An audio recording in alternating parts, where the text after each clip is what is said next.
some people rolling in, but welcome to the webinar today. I'm Allie Stevens with the Florida SBDC at UNF, and this is the Foundational 5 for Nonprofits, presented by Elizabeth Pampalone and Linda Ford. You are in esteemed hands. These ladies know what they're talking about. I just want to go over a couple housekeeping items. As Elizabeth mentioned, if you have questions throughout the presentation, please enter them into the question section of your control panel, and we'll be monitoring them throughout, but we'll really get to them at the end of the presentation. Also, you will be receiving a survey after the presentation today to please share your feedback with us. It's constantly helping us improve and cater our webinars and planning our training events, especially in these crazy times we're in. So any and all feedback is welcome. We appreciate it. One final point is that this is being recorded, and you will have access to the recording after the webinar today. It will get sent out along with any handouts or materials that the speakers may or may not mention throughout their presentation. So be on the lookout for that. And without any further ado, I am going to hand it over to Linda. Thank you, Allie. I appreciate the introduction. So Elizabeth and I are very excited to present this information to you and to help you get set up and running and give you some tools to do that. I'm going to show mostly websites. My webcam is still having some issues. It'll connect for a few moments and then automatically disconnect. But what I'm going to show you is some websites. So seeing those sites is far more important than seeing me. The first item I want to talk to you about today is something that's often missed by nonprofits because they're just not aware of it. It's a little bit obscure, it's a little bit unusual, but if you're going to solicit for contributions, you have to register on the Department of Agriculture's website to do so. This is the website for it, so www.fdacs.gov. You can just search in your internet toolbar, or you can copy this web address at the top of my screen to get to it. They have updated information just like any other website does, but the biggest thing that you're going to want to use is this online registration tool. And if you're a charitable organization, a professional solicitor, or a professional fundraising consultant, you can use this online registration tool. It's very easy to use. You have to set up an account to do it. And once you set up the account, it'll walk you through the process of it. Now, if you're a small charitable organization, and I get this question a lot from those who are just starting up, well, do I have to do that? I don't have any money coming in.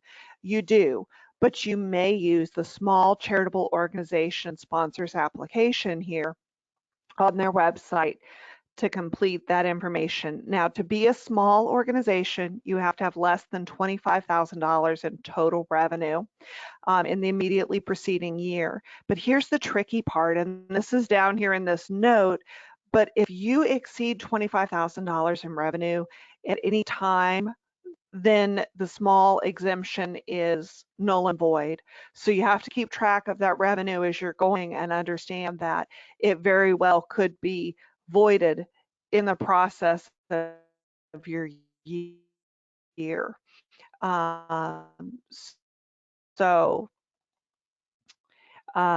It's very important to keep track of that. And I'm trying my page change for us so we can look at what the site looks like.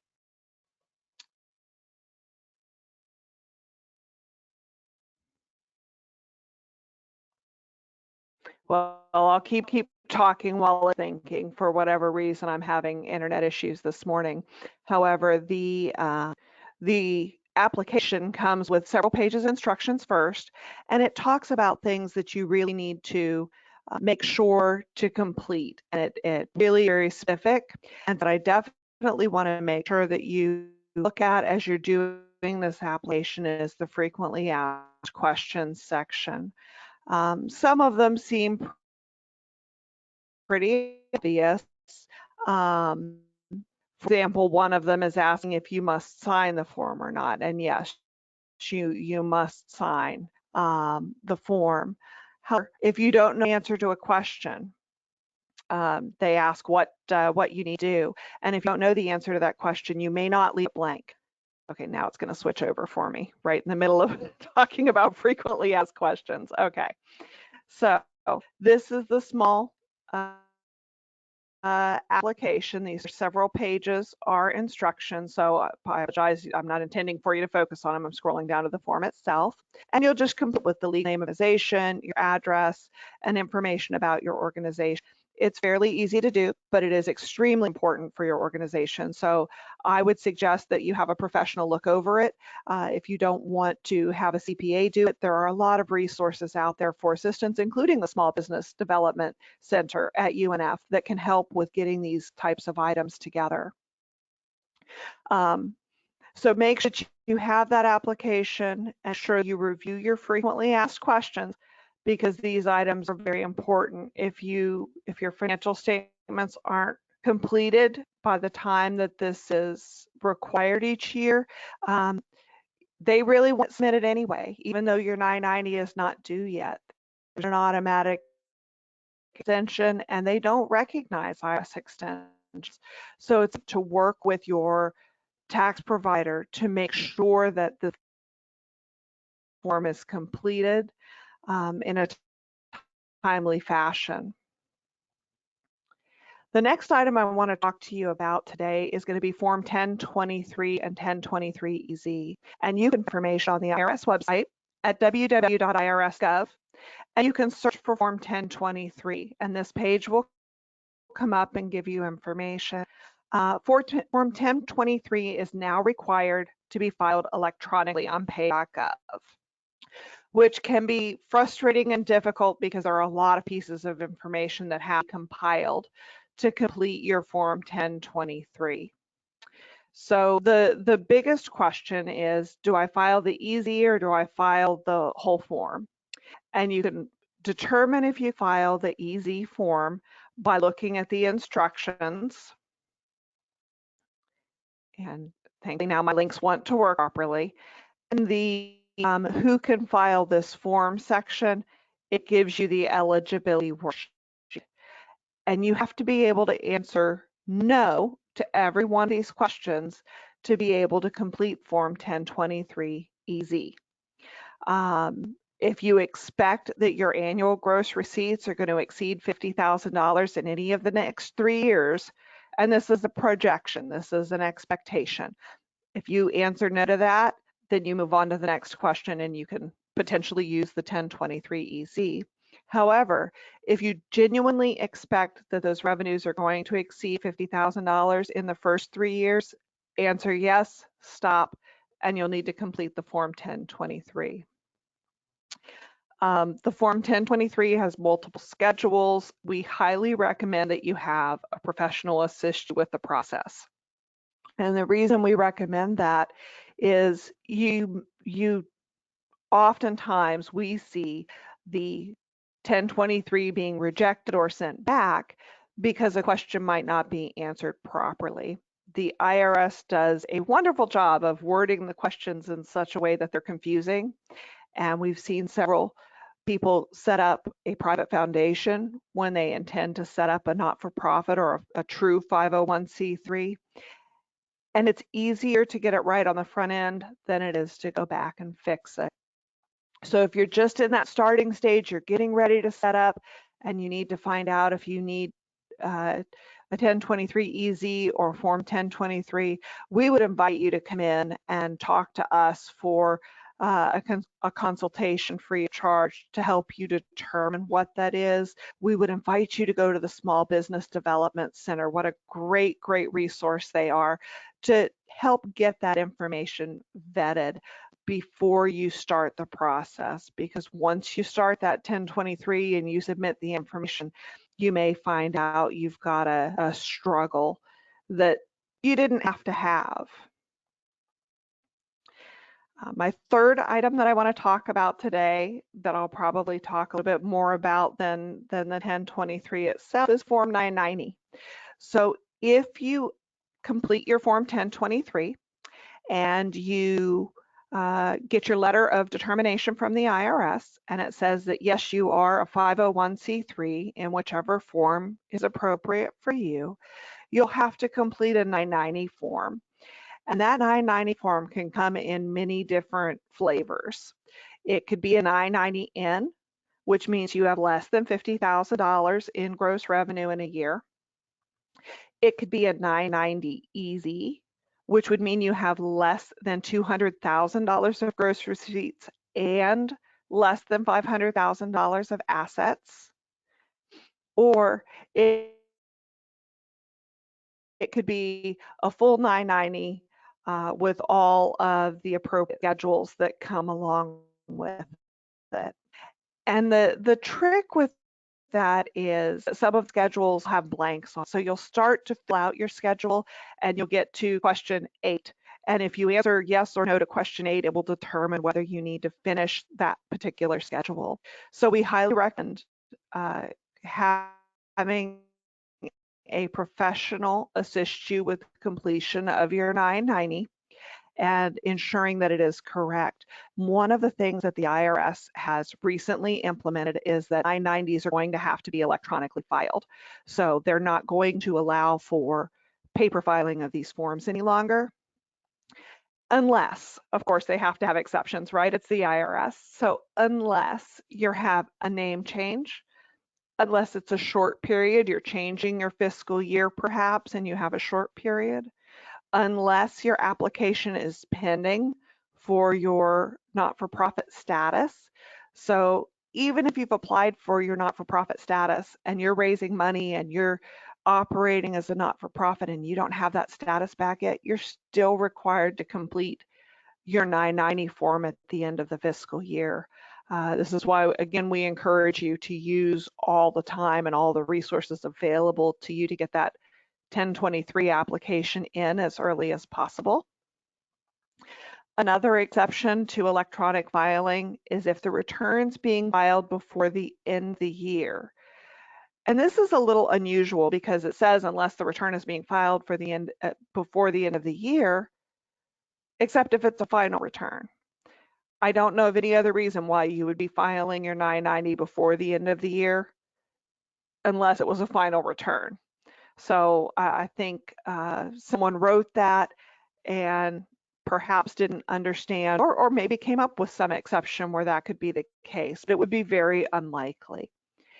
And the last exception to electronic filing is if it was rejected. So you tried to submit the 990 electronically and it was rejected, you may paper file it. However, you have to try to fix those rejections.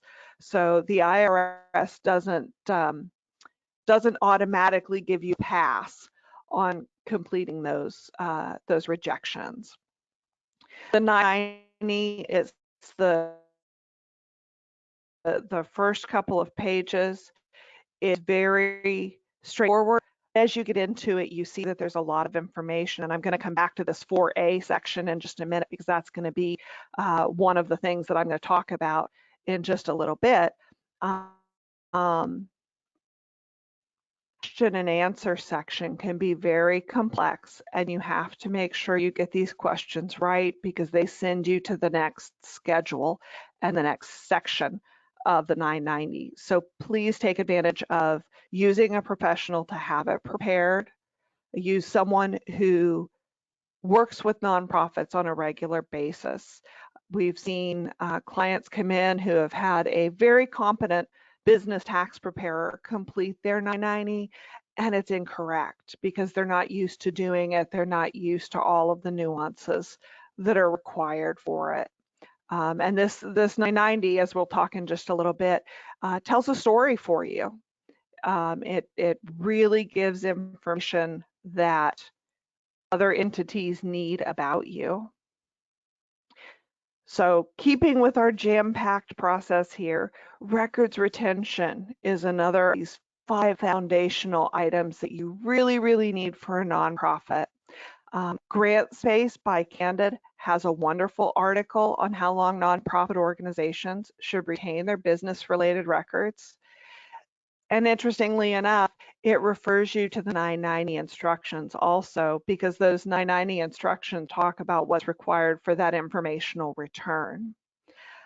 There is a 21-page IRS compliance guide for charities that gives some clarity about keeping your records.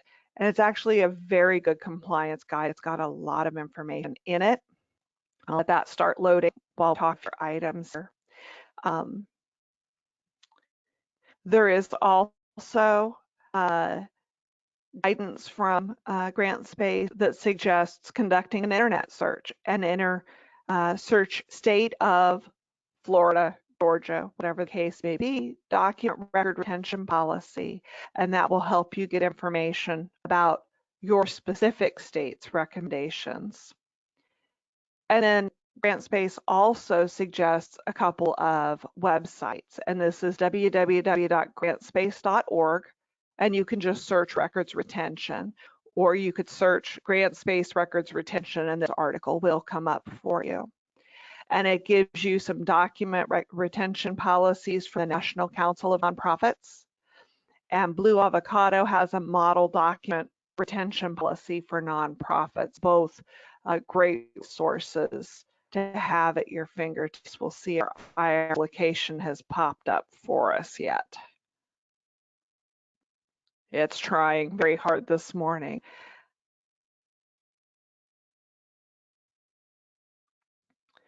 We'll give it just a second to load.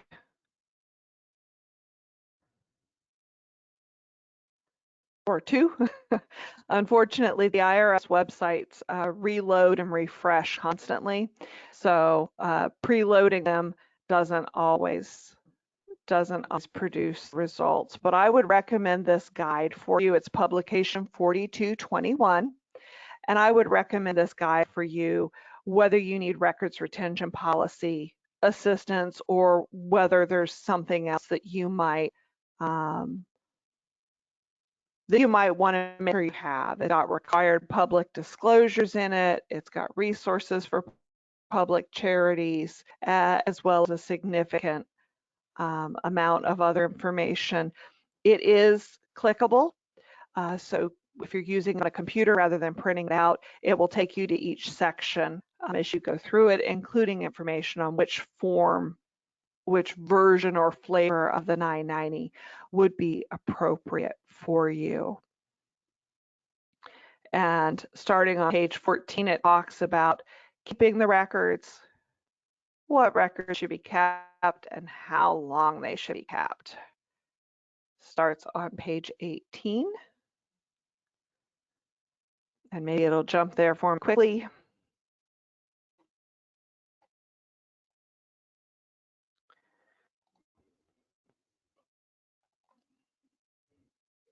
And it's saying I'm experiencing degraded bandwidth, so we have to load. So typically, information returns can be reviewed for the 3 historical years. So that's what this section is talking about, that for federal tax purposes, you've got to keep that information for 3 years. But it also talks very specifically about permanent records, employment tax records, and records for non-tax purposes. So I highly recommend this publication. Again, it's publication 4221 and can be retrieved from the IRS website. It can be printed or used electronically, whichever way works best for you. Now, this is jumping back to talking about this section 4 in the 990. Program descriptions. Descriptions are vital to your organization, and that portion of 990 is critical in terms of ensuring that you get the right information out to potential board members, to donors, and potential professionals. I have pulled up this Journal of Accountancy article, and you can Google it as well, IRS Form 990 for not-for-profits from the Journal of Accountancy. It's really got some great information. There's basically 3 scenarios where you want to ensure that your information is out there and telling your story. The first scenario they give is that a new funding organization requires a financial audit, and the executive director reaches out to a CPA to inquire about the audit. Well, the first place I'm going to go as the CPA is I'm going to go out and look up your 990 to get information about you. And I actually do this when someone comes to me for a proposal for their 990 or for their audit. I'm going to go out and look at that 990. I'm going to understand a little bit more about the organization, the size of it, and the availability of funds. And telling your story there is important. It's important to know. Another scenario would be if you're applying for a grant, and gosh, this is absolutely critical to your organization. Your 990 is going to be looked at when you're applying for a grant. So make sure to tell your story. Make sure that you show your passion in your description of your programs and your mission. And then a third example is a person's been asked to serve on a board, and before accepting that offer, they go out and examine the organization's 990. So you've got to have that best face forward when your board members are out there looking at you as well.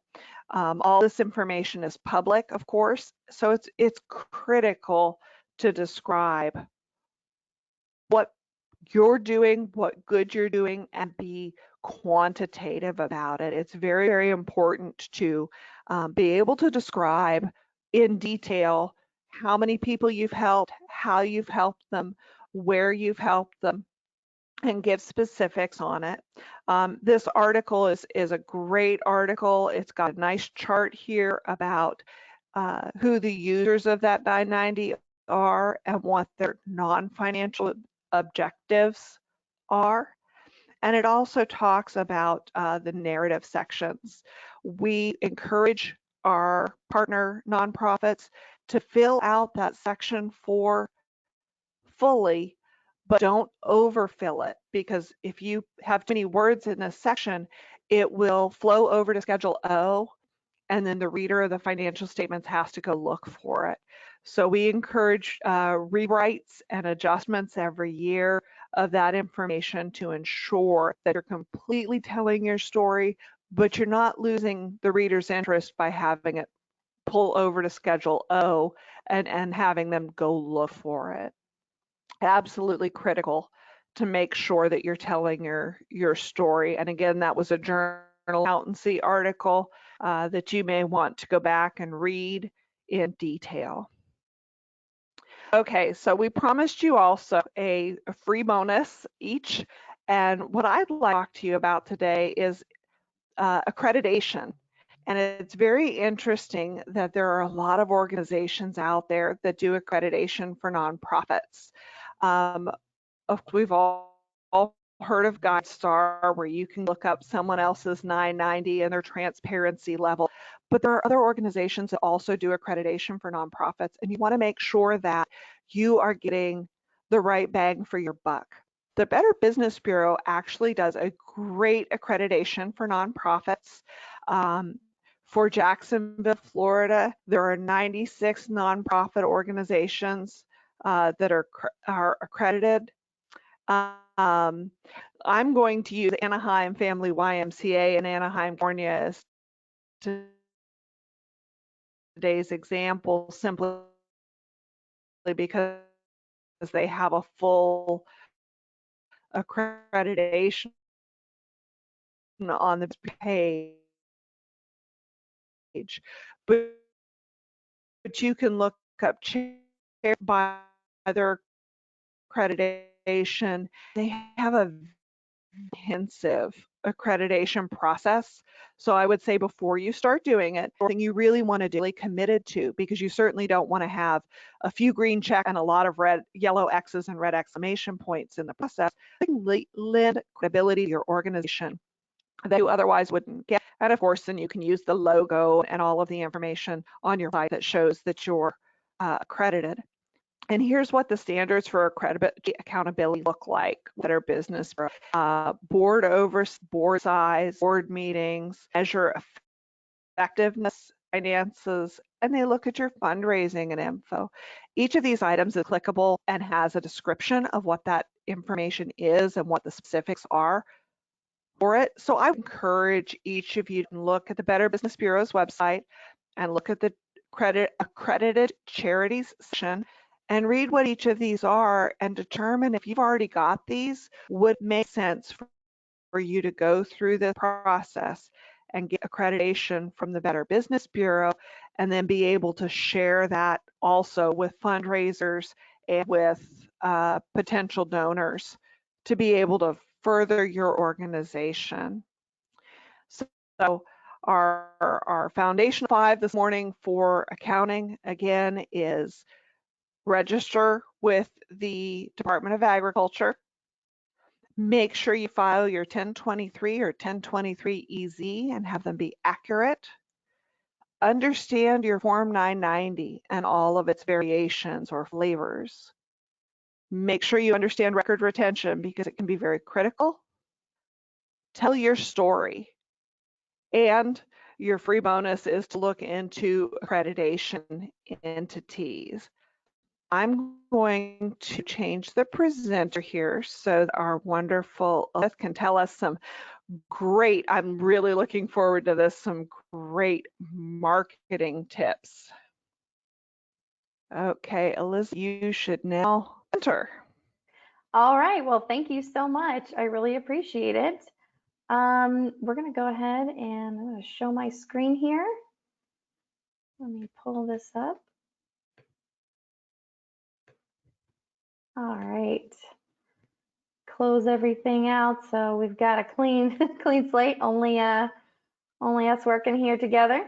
So my name is Elizabeth Pampalone, and I'm so glad that you all have come out today to just absorb some information and really get a grasp on, you know, the foundational 5 from the financial side of things, the tax side of things, which that is not my bag of tricks at all, and also the marketing side of things. So I'm going to go ahead and share my presentation with you today. And let me go ahead and hit this here so we can present. Perfect. All right. So again, my name is Elizabeth Pampalone. I am a speaker, consultant. I do a lot of different things. And I try to solve problems mainly. And I want you guys to, like I said, put those questions in the question section so that when we're done here, we can go ahead and answer all of them, because we're really here for you guys. And we want to give you the best information we have, and so that you can make the best decisions you can for your nonprofit. Okay.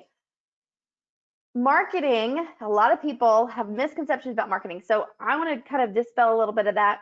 It is not about convincing people that what you have or what you're trying to do, right, for others is worth it.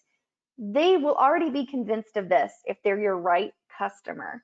It is about persuading them of the value and why they need this in their lives, whether it's the fact that they need to volunteer, whether it's the fact that they need to donate or share what you're doing with others, even just that simple thing, that free thing they can do.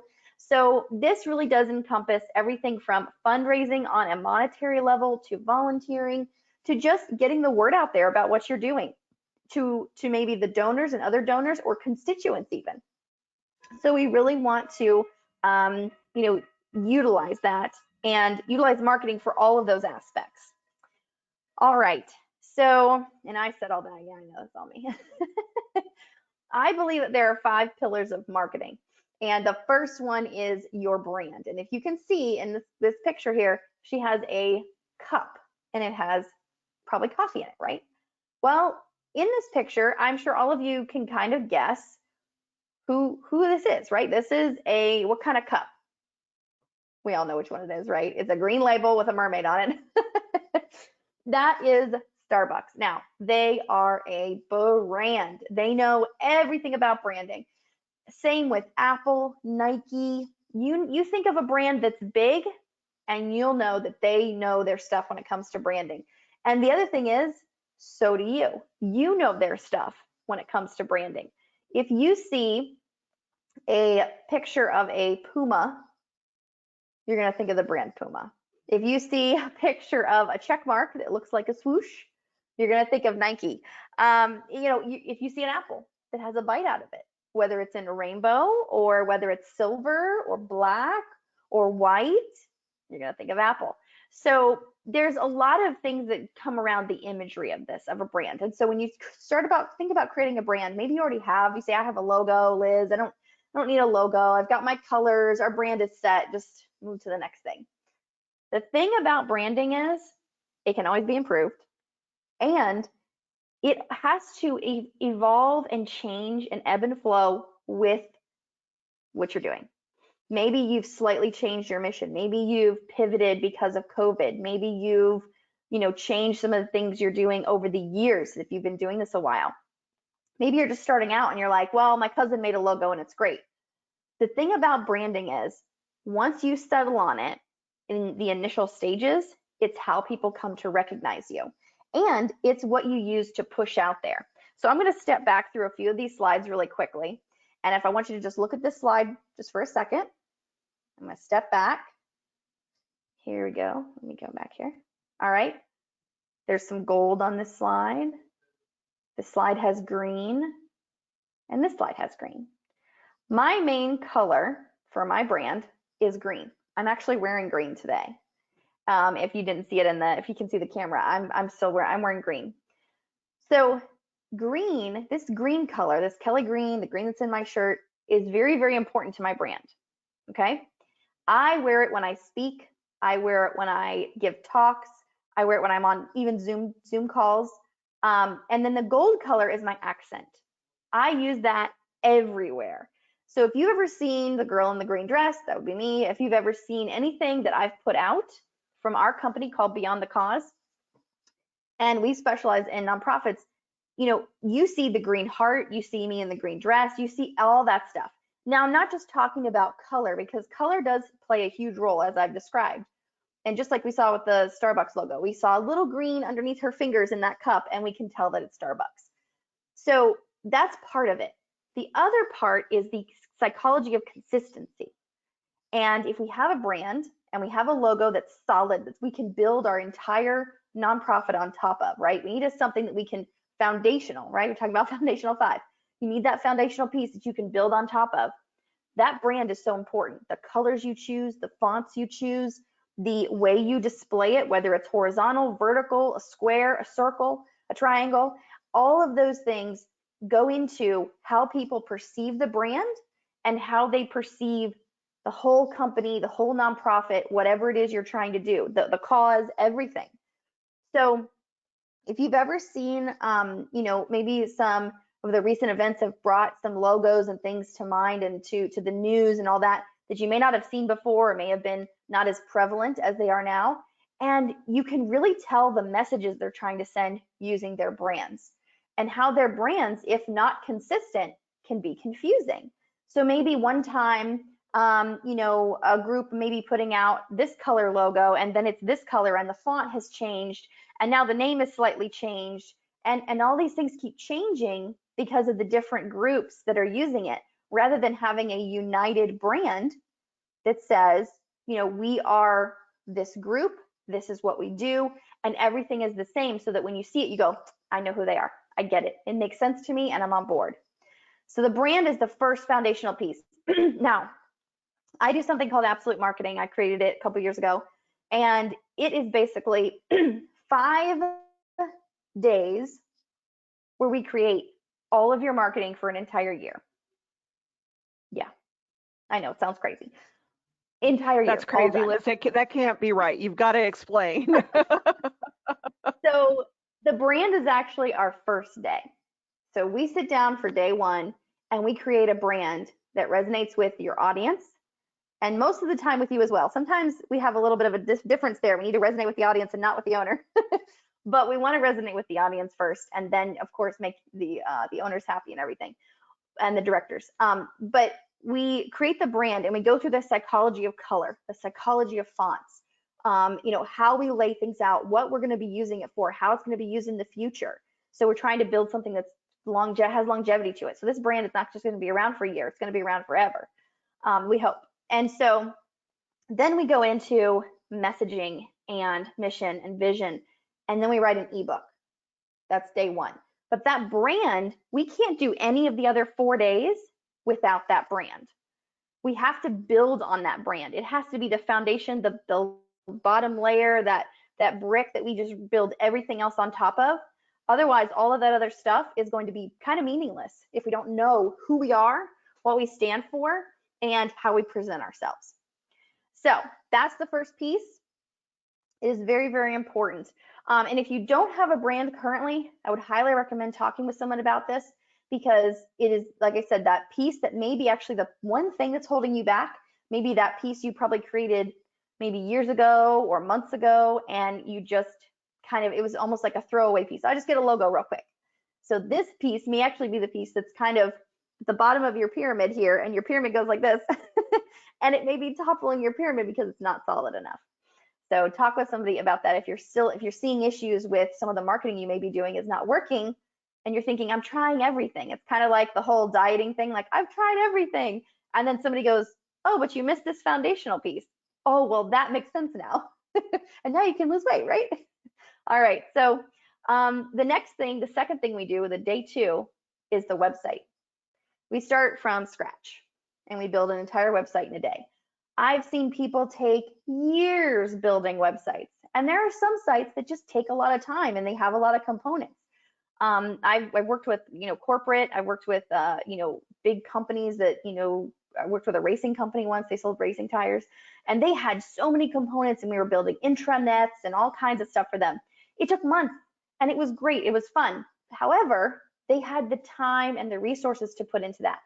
Small businesses, nonprofits especially, they don't have the time and the resources. They need something that is ready, that will run, that will take payments, that will take donations, that will get the word out there, and that will give them a platform to host events and do ticketing and all kinds of stuff. So, and to sell merchandise even. So what we do is we simplify that process, and I believe that anybody you work with, they should be able to work with you on the level you need. A lot of times as agencies, and I've been guilty of this in the past, we kind of get this, well, you have to do our process and you have to do this our way. Well, while we still have a process so that we can work efficiently and quickly, we try to make sure that we're meeting the person and the group at their level where they are, because some nonprofits are here and some are not. They're getting there. And they may not have been in business very long, or they may not have been in an organization very long.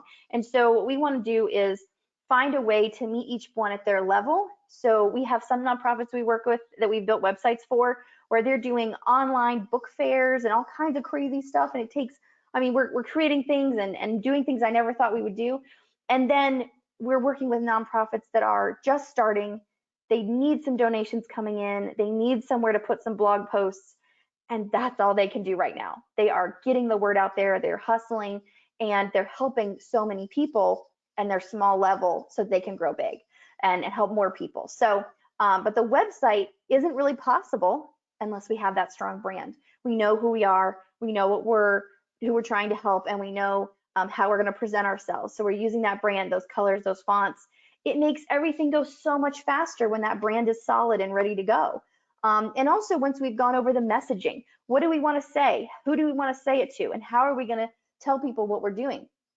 That's what the website's for. It's like your big megaphone for the internet. And it just tells everyone exactly who you are and what you're doing. But once we go over that messaging information and the branding day, now we can move to the website, and it's just real quick and easy. And it puts out there everything we need to put out without putting out too much or putting out too little. But your website is a huge piece. Now, I actually think the website is another foundational piece, because all of your content from your marketing should go to your website. You should not be just posting on social media to post on social media just because. They should be going to your website. That should be the reason that you use social media, is to drive people back to your website. And if your website isn't very good, or maybe it doesn't have the right stuff on it, or maybe it's not converting, so meaning that it's not grabbing people when they get there, we want a converting website. And if it's not doing those things, or maybe the payment system doesn't work, or the donations aren't working, or you don't have the right things in your store, or the checkout's not working, all of those things can be huge issues and turn people away immediately. Another thing is the wrong color schemes, old websites, all of that stuff. Your website is a huge piece of how you use marketing. And if you're putting money into social media marketing, and you're putting money into Google ads, Facebook ads, whatever else you're putting money into outside of your website, and you haven't touched your website in a while, that's a piece we need to go back and look at, because you need to make sure that all that marketing you're doing to pull people to yourself and to your group, they got somewhere to go. They got something to look at when they get there. So that's very, very important.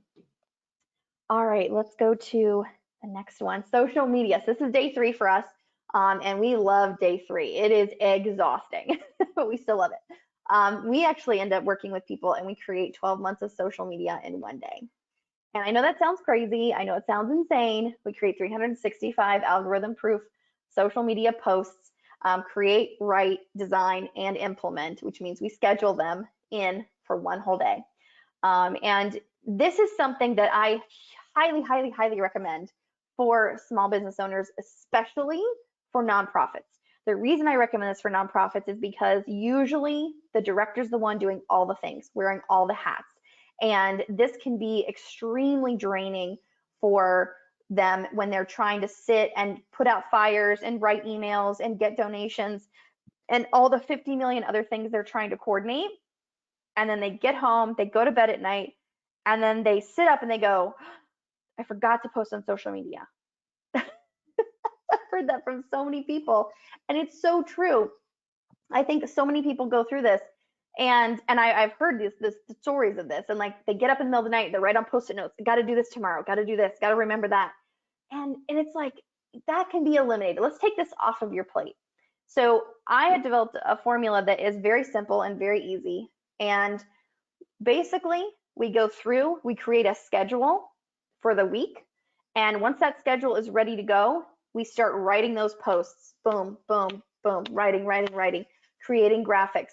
And I do this with my clients, but I've actually had a lot of them do it in-house as well with their staff and their team.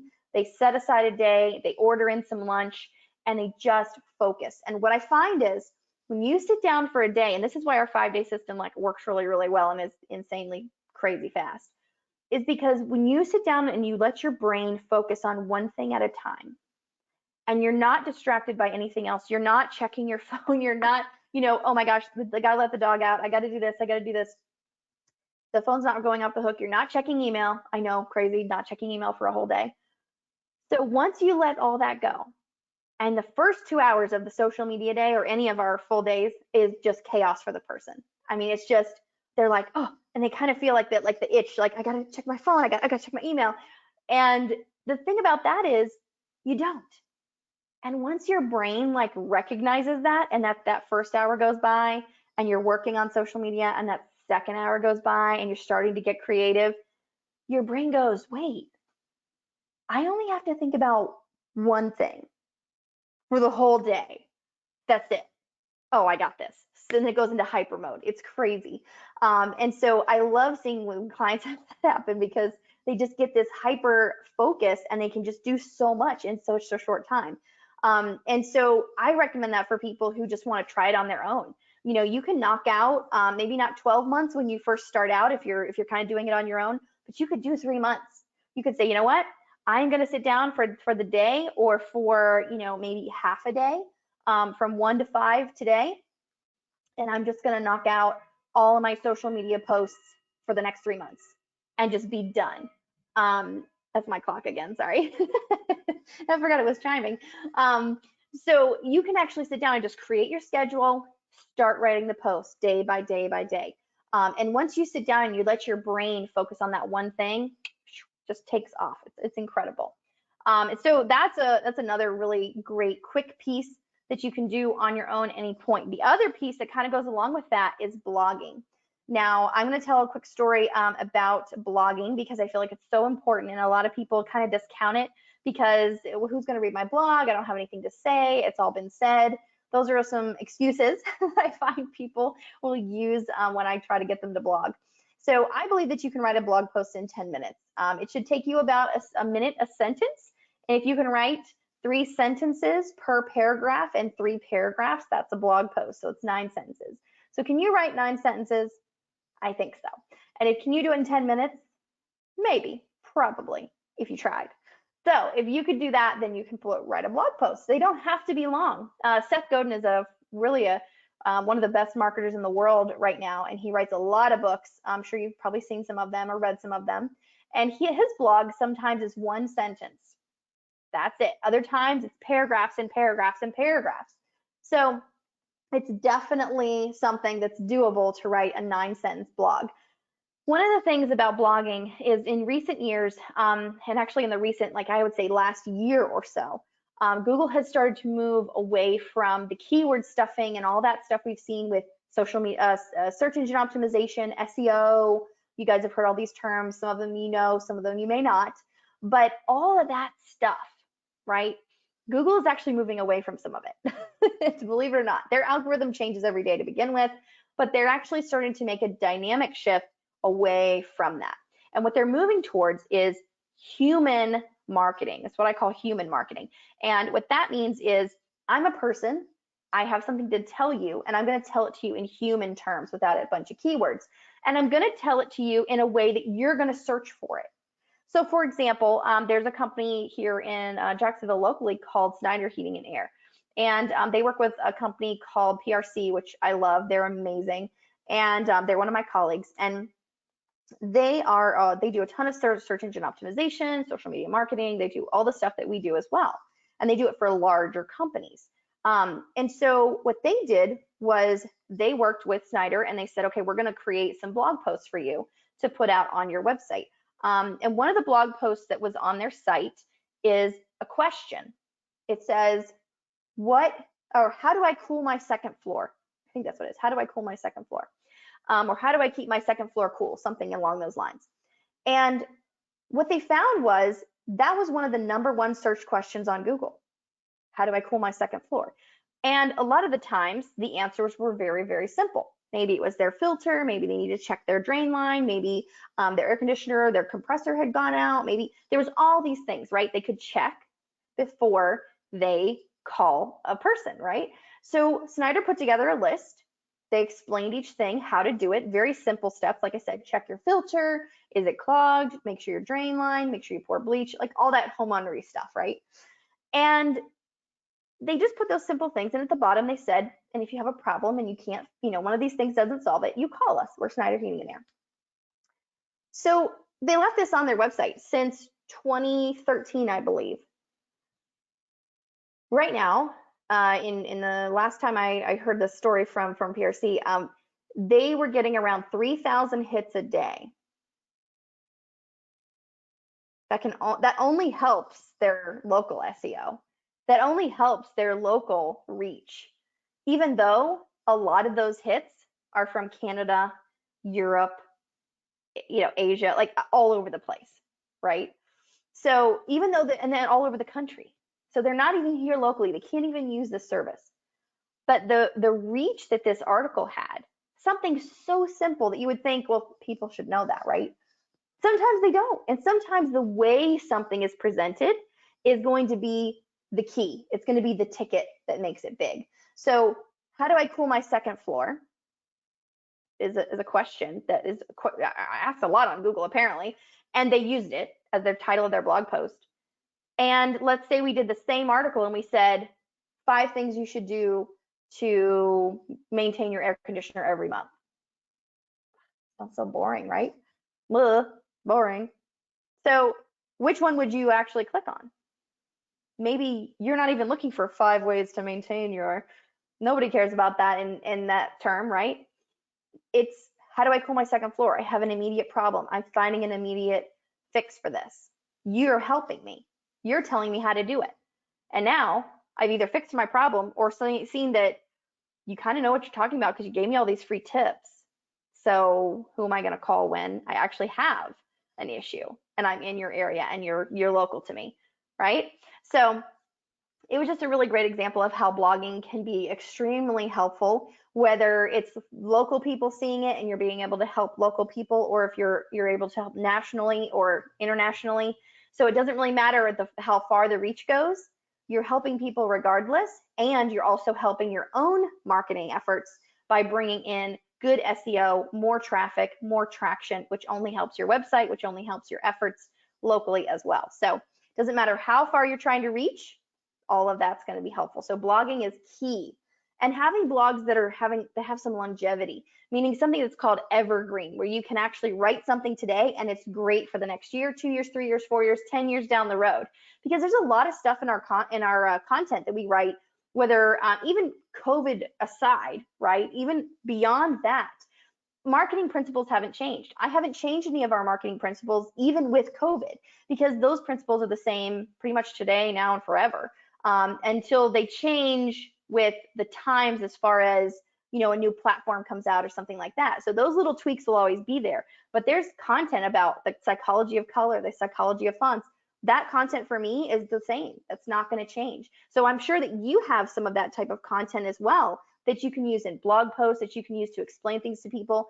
And while the two examples I gave were more of like a selling aspect and having like a product or a service to sell, there are things like that in all types of organizations. So if you dig deep enough and you work with someone, I really believe in working with someone on the outside of your organization who can kind of look in and kind of see and cherry pick those great ideas that are just kind of sitting there, that you may not see initially, because you might be like under the tree and there's all the cherries and you're just looking ahead. And then someone comes in and they can see from the outside and they're like, wow, look at all these cherries. And you're like, wait a minute, where? So it's really great to have someone come in from the outside and look at that. Find a good friend, a marketing consultant, someone to come in and kind of look at it from a different perspective so you can actually see all the great stuff you have that is evergreen. All right, and my last piece, which is email marketing, and I think I forgot to swap out this picture, but we'll look at her again. And so we have email marketing. Now, email marketing is a way to stay top of mind with your customers, your clients, your constituents, your donors, and you're going to separate all those into different groups. So whether you have people who have purchased a product from you that you use for proceeds, whether you have someone who has donated money, whether you have someone who's donated time, and those would be your volunteers, or maybe you have people who are using your services, and they're the ones who are benefiting from what you're doing. So it's another group you would have in your email marketing. And you would want to send things out like your blog. You would also want to send out things like, for example, I'm speaking here today. I sent out emails about this, and I know that some of you joined us from that. And so those things are important to share out. Maybe you hit a milestone. Maybe you are starting a new campaign. Those things need to be sent out, and they need to be reminded of that. So not just, I didn't just send this out one time and say, oh yeah, I'm speaking on Wednesday, join me, and that was it. I sent this out maybe 3, 4, 5 times before it happened so that people were reminded, oh yeah, I saw that the other day, I was gonna sign up. Can't forget to do that. Another day goes by, they forget, and they get another email. Hey, don't forget, one more day, you gotta sign up. And it's just that reminder. So, you know, you wanna use reminders, you wanna do new information, milestones, new campaigns, fundraising events that are coming up. And we will eventually get back to events, regular ones. So you wanna promote those as well. There's also a ton of virtual fundraising options that you can do now. I actually started a company earlier this year, and it's a virtual trivia company. And so we do fundraisers for nonprofits that way as well. And that's something that, you know, virtual fundraising is so, it's like people have been doing it for a while, but it's kind of still on the edge. But now it's become so much more important and more prevalent. So email marketing is going to be a huge way that you can actually share this with people and get them to reshare it through their email, because sometimes social media gets overwhelming. I've had a lot of people I know go off of social media because of various reasons in the recent past, especially being home, everyone being home and kind of stuck on social media in a way. And so a lot of people are getting off of social media in some cases. And so what we want to do is have another avenue. And all of these things are going to be your touches. You know, you've got your brand, your website, your social media, and, you know, the appropriate ones anyway, and then your blogging, and then your email marketing. Those 5 pieces are going to create those 7 to 15 touches that you need for someone to go, okay, I'm ready. Sign me up. Where do I sign? Where do I put my donation in? How do I volunteer? They're going to be ready for whatever it is you're asking them to do. So we want to use all of these pieces. And then of course, which when we get back to it, the in-person networking piece is another aspect, an in-person like sales or in-person donation and fundraising capacity. So that's another huge piece that we're missing right now. So we have to rely on these 5 to really get us through for the next several months, if not longer, and just keep using these 5 because these 5 are always going to be around. And so I hope this information has helped you guys out. And I just wanted to add one more thing because I get this question a lot right before I end this. What should this cost me? And I get this question. It's the varying costs. I mean, this could cost you from the high end to the low end. It could be totally across the spectrum. But what we've done at my organization is we've tried to do something where we're telling people what percentage they should be spending, because when you work in nonprofit world and you're looking at all the budgets and everything, sometimes it doesn't come down to, okay, $1,000 is enough, or $50 on this, $20 on that a month, and $100 a year on that. Great. It more comes down to, what if we used a percentage? And using that percentage is always in our budget. Every year it's a line item, and we don't have to worry about growing our budget in that regard because the 4% will always grow as we grow. If we decrease for some reason, something happens, COVID, something crazy, and we don't have as much to give, as much to spend, then our percentage will decrease. So, and then we'll know how much exactly we have left over to utilize. And we can be creative with that. So we try to recommend about 4% of your overall $990, your total revenue number, as part of your marketing budget. That is your marketing budget, and it would cover all of the things I mentioned. We found that for a lot of companies, a lot of groups that said that's sufficient. Some groups need more, some groups might need less, but we've seen that that's a great number just to start with and see where your organization needs to go, whether it's more or less in that regard. So 4% is a starting point. Some of our organizations go up to 7. Some of them are at like 3.5 to 4. So it just depends. But just to give you guys an idea, a starting point to look at and see if it might work for your budget. All right, my freebie for you is I do website audits. So if you want to know how good or not so good your website is, I am actually the Gordon Ramsay of websites. So I don't want to make you cry, but I do want to make you better. So if you'd like to have your website audited, you can go to beyondthecause.co/audits. I'm going to put that in the chat here as well. All righty here. Oh, I see lots of things in the chat now. I wasn't looking at the chat while I was speaking. All right, so I'm going to put this in here, beyondthecause.co/audits.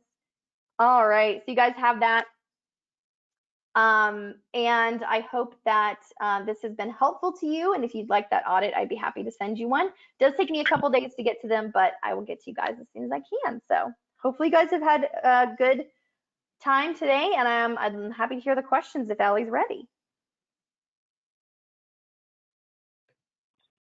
Yeah, well, just let them roll in. Good presentation, ladies. Lots of excellent information. I know I would have some questions. Okay, here we go. Would it be better and profitable to do video blogs instead to attract an audience? And if so, how many minutes long should a video blog or vlog be?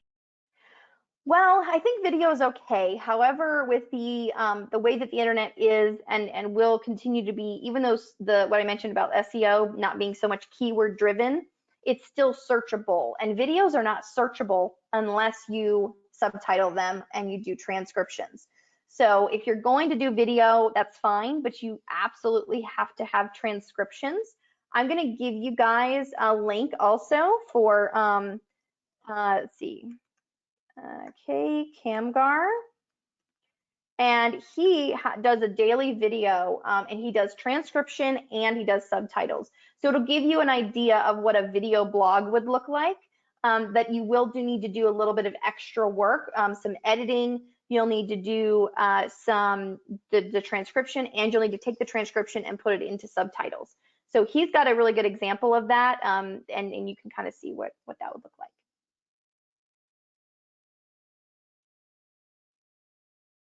Awesome, thank you. Any other questions? That was it. Are there any? Maybe you guys overwhelmed folks. I'm not surprised. Info overload. Yeah, that That's was a lot it. of information for an hour. Yes, exactly. And again, we can share the speaker's contact information. If you have further questions and wish to follow up, you are more than welcome to please do so. Or if you have questions that you don't feel apply to this format, I'm hearing none. We'll give them just another minute or two. Anybody needs to type in a question very quickly.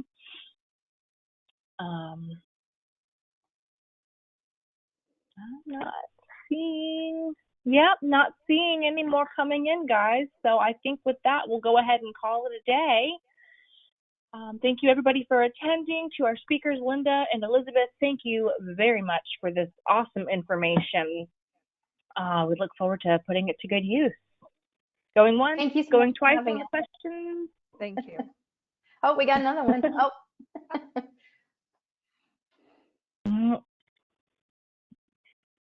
No, I think that's it, ladies. So I'll go ahead and All right. we'll sign off. And thank you again. Everybody have a good day. Thanks. All right. Bye, everybody. Bye-bye.